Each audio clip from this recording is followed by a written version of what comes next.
hello, hello. Thank you so much for joining me here today. Hello, Heather. Welcome, welcome, welcome. Hi, how are you? I am so well. Thank you so much for spending some time with me here today. I cannot wait to talk about our topic today with you. Now, you have been a guest on my shows before, so I hmm can't wait to pick your brain about our topic. But just in case we have someone who's joining us for the first time or they're listening in and they're unfamiliar with you, I want to give you an opportunity to introduce yourself to those folks. So first question, tell us a little bit about yourself. What makes you you? Well, I'm Heather. I'm from Kansas. I'm a lifelong trauma survivor, and I just decided that it was time for me to start helping other trauma survivors make sure that they are safe and well accounted for, and just try to help with their mental health because trauma is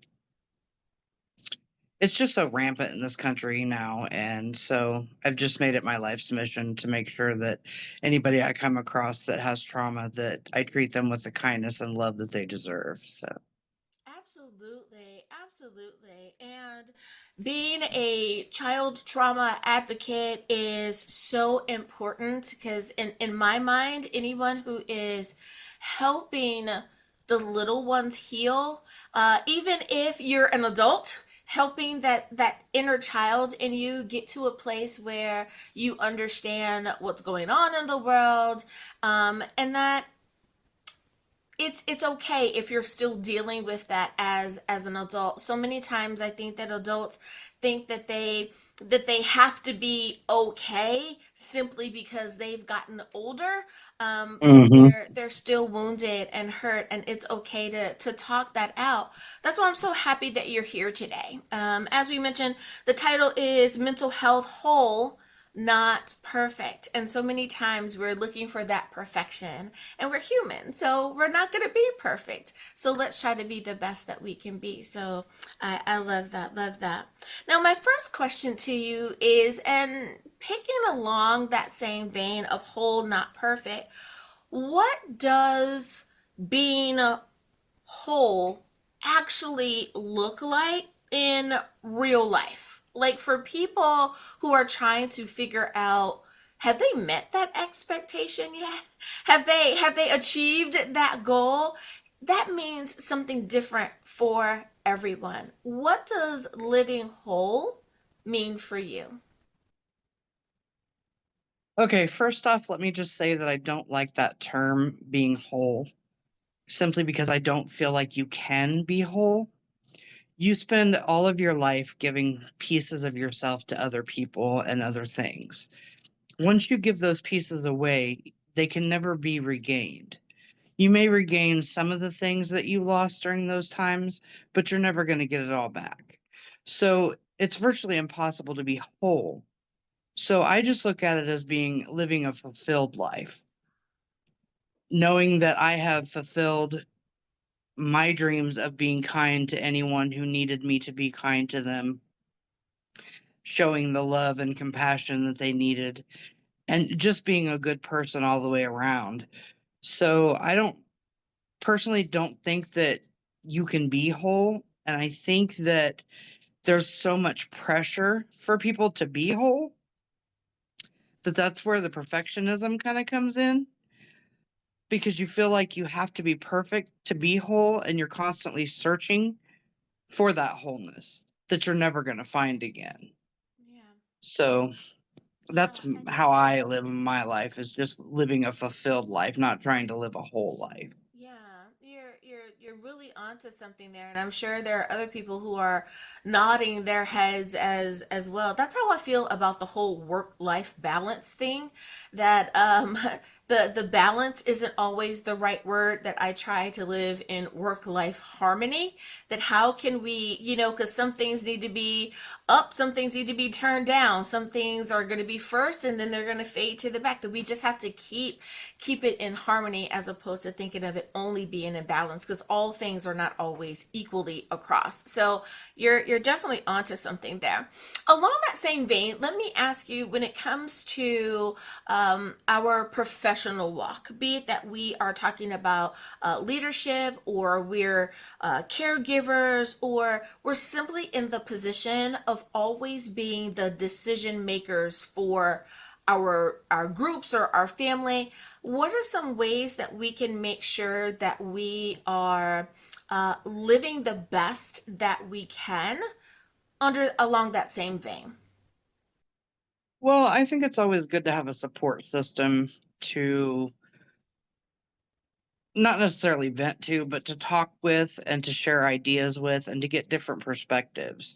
Because when you bring other people in and you get their perspectives, you find that there are things that you've overlooked that can drastically help a situation. So I think that just letting people in and not trying to do things all on your own. I think that's where we fall into that trap is that perfectionism, trying to do it all on your own, trying to be everything that people need you to be. And you can't always do that. And so you beat yourself up because you can't always do that. And instead, just bring people in and talk. Yeah. Talk to them about what you're dealing with, the issues that you're dealing with, and just get some different perspectives. Doesn't mean that you have to take their advice, doesn't mean that you have to agree with what they say, but at least you can get some sort of, extra help with it. Yeah, I like that. It's being wise enough to know that there is wisdom in seeking another perspective or someone else's counsel, and just making sure that you are doing the thing that is best, and not always just depending on yourself, but knowing that sister, mom, best friend, even a coworker from time to time that you could trust, depending on what the subject matter is, may have a little bit more knowledge than you do about a certain topic, and they're able to assist. That is definitely wise counsel there.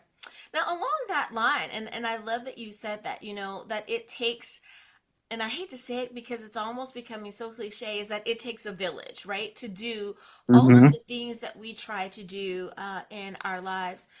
That word perfectionism, I find that more women suffer, literally are suffering, trying to be perfect in their day to day to live up to a particular standard. So, perfectionism also masquerades, I feel humbly, in the word excellence, right? You can try to be excellent in all that you do, but it should not become such a heavy burden that you're not able to operate or function out of fear of missing the mark. With that being said, with those that you help coach and counsel through, how can someone help encourage another one when they've crossed that line of the healthy understanding of operating in excellence to that debilitating pressure of perfectionism? Well, I've been in that debilitating perfectionism. I am a perfectionist all the way around. I do think that trauma plays a big role in perfectionism because I think that it takes away so much of your self-esteem and so much of your self-worth that you feel like you have to try 1,000 times harder to be this person that everybody wants you and expects you to be. And then you've got the social what has become the social norms of perfection. There's beauty, there's personality, there's talent. You see it every day. And so I think you just have to realize that it's okay to just be who you are, that you are enough as you are. And that's something for a lot of people that is very hard to digest because they've heard negative things for so long. They've experienced negative things for so long. So you just have to realize that trauma and all those outside things, they're not the core of who you are. Yeah. They don't make you who you are. And Mhm. it's okay to just be, Yeah. Oh, you I know? love that. Yeah. And you touched on a really hot topic there that I think more and more people are starting to have conversations about, and that is the fashion and beauty aspect of, how makeup or no makeup, how do you have your hair, or what colors are you choosing, and how do you, put clothing on your body. All of those things, I think are starting to get more attention thanks to social media. Hmm. People are talking about, let's make sure that our teen girls know that it's okay to just be themselves, right? That if you're Hmm. 13, it's okay to look like you're 13. If you're 17, it's okay to be 17. That we Yeah. have we have the rest of our lives to be an adult. So just Yeah. enjoy that stage, and to not have so much pressure on ourselves to look like something that we aren't. And I find that the variety that God gives to us naturally, right? Not trying to turn this into a religious conversation, but we have so much diversity already. We have so much to look at already. We shouldn't all try to look or be the same anyway. The same No. way we have different flowers and fruits and all of that, we as individuals, we can have that commonality, right? The love and the faith and the hope, but at the same time we can all be individually ourselves, and let that be okay. So I love that you mentioned that. Now, for some people, the thing that they are dealing with, and I love how you are able to remind people that so many times what someone is going through is because of the trauma that they have experienced. And I have this conversation when it comes to procrastination. So many times people think that procrastination is just laziness, and my counselor hat slips on sometimes, and I remind people sometimes procrastination is a trauma response. So before you call someone lazy, make sure that you understand the reasoning behind why they're taking their time. So I do want to ask about um, resting or learning how to pause. So many people are feeling guilty because they need to pause. I don't mean quit, but just take a break, take a beat back. From that all the way down to, I need to take a power nap, right? Like I need 10 or 15 minutes and I can wrap back around it.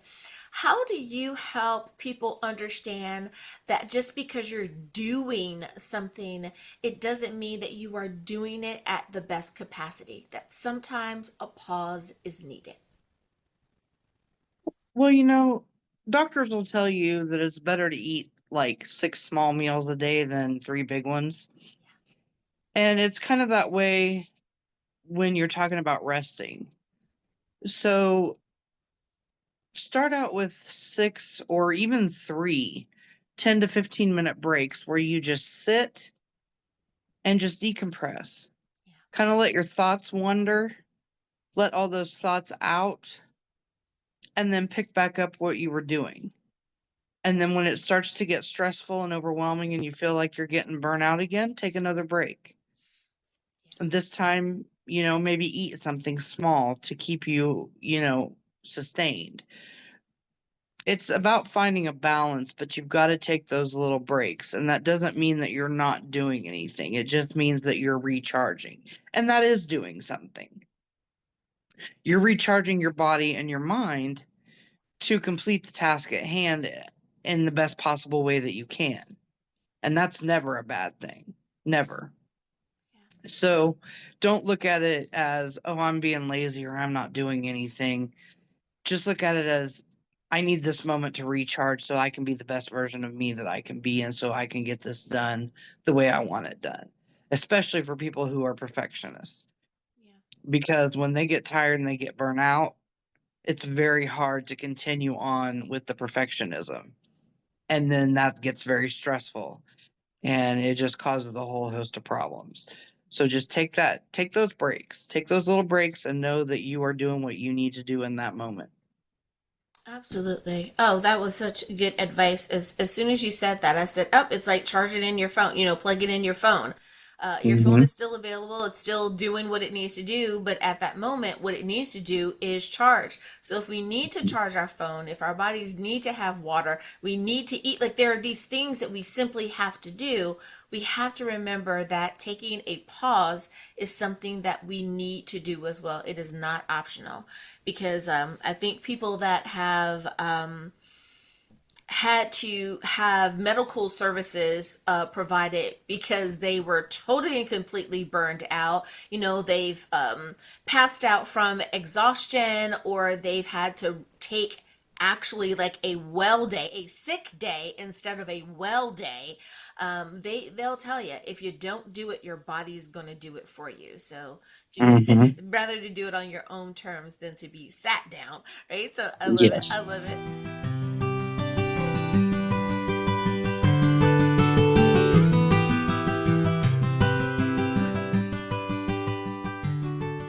I love that answer.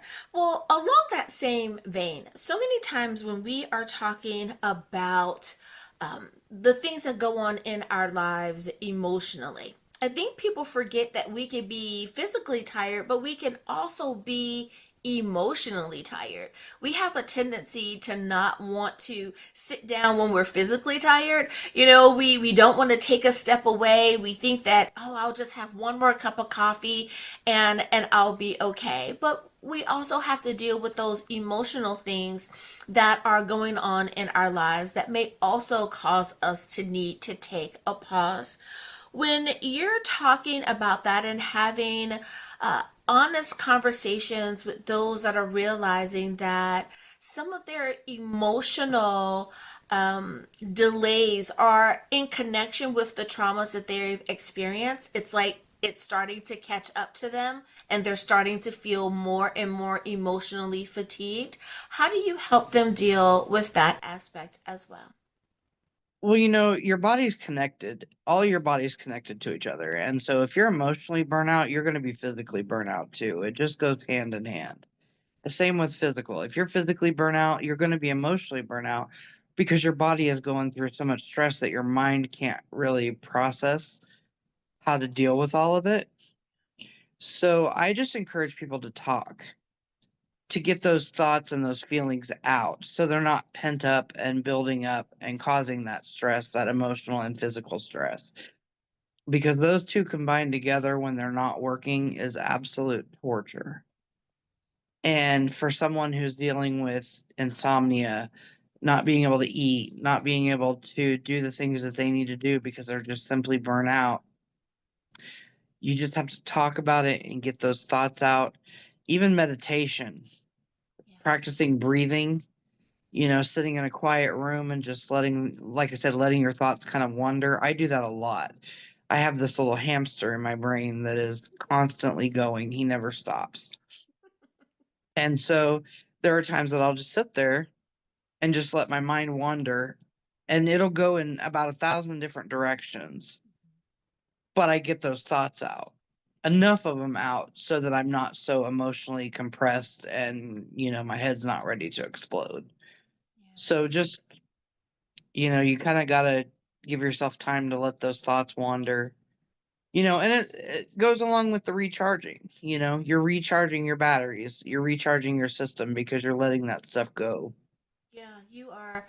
You're so right there. I like that you call it a little hamster. I've referred to it as like the little puppy. And it's like, okay, sit, and in training the little puppy, the same way that you train your brain or the little hamster, like you just have to, over time, you'll get to the point where you're able to sit, rest, take Hmm. that pause a little bit longer and a little bit longer, but it just takes time.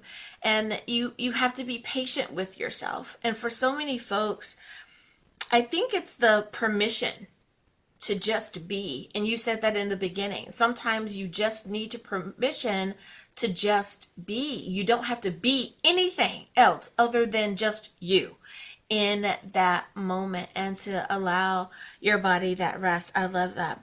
Now, for some folks, when you say burnout, I think most people understand what that means. But you touched on a very important thing, and that was insomnia. I don't think that many people are equating burnout and insomnia to be along the same avenue. Folks will say, I just can't seem to sleep. I can't fall asleep. I can't stay asleep. But then you ask, are you worried about anything? Is something going on at work? Uh, what's happening in your life? And folks say, nothing. Or, I don't know. Help people understand how insomnia and burnout may be connected, or what that may look like in an every. Well, I've struggled with insomnia my entire life. When I was younger, I'd stay up for 3 days at a time. And in those moments of insomnia, you know, taking that time to really focus on getting rid of some of those thoughts and some of those feelings, like I said, meditation or just sitting in a quiet room and letting your thoughts go, can really be beneficial because you're relieving that stress. It's okay to cry. It's okay to take naps. It's okay to do anything you need to do so that you can maintain a healthier and happy life. Insomnia and burnout go hand in hand because even though you're sleeping, your mind is constantly thinking, even when you're asleep. And so, not being able to stay asleep probably has a lot to do with the fact that your brain has not stopped thinking about the things that you were dealing with before. You're thinking about them even as you're asleep, possibly even dreaming about them. I know a lot of people, and even I have dreamt about being at work, and you wake up feeling exhausted because you feel like you worked then and then you got to go to work. So, um, yeah, just finding ways to relax before you go to bed, before you try to sleep. Um, lavender scented candles, chamomile lotions, anything that you find that can help you relax enough to shut your mind down, Mhm, mhm. I think is pretty much just how you have to combat with that. Yeah, Sometimes it works, sometimes it doesn't. yeah, I can lay here for hours just not thinking of anything in particular and just be laying there. So, yeah. You're definitely onto something, because I find that for so many people, they're not planning their best life in their insomnia. They're worried about, they're thinking about, they're tending to, right? They're not using the waking time in a creative or a productive matter, because they want to be sleep. So it's almost like, I don't want to do anything that's going to stir my brain up, so I don't want to be creative, I don't want to get on the laptop, I don't want to get on my phone, because I really do want to fall asleep. But then the frustration of, I'm laying here and it's like, hello sleep, where are you? So yes, I can imagine that that must be such a frustrating time, because it's counterproductive to what you need to do during that time. But I'm so glad that you mentioned it, though, because someone is probably experiencing that right now and not realizing how tied in it is to other aspects of their lives. So thank you for saying that. Now, of course, I want to make sure that I give my little medical caveat here. If you are experiencing insomnia, please make sure that you check in with your medical team. It could be anything from depression to perimenopause, to needing to deal with a trauma. So make sure, again, that you check in with your medical team, and they can definitely address that. Sometimes we are just simply dealing with our body's rhythms being off center, and we need to just take a vacay to help us deal with the insomnia. So, yeah. And I think fibromyalgia is one thing that people need to yes, realize that causes a lot of that stuff.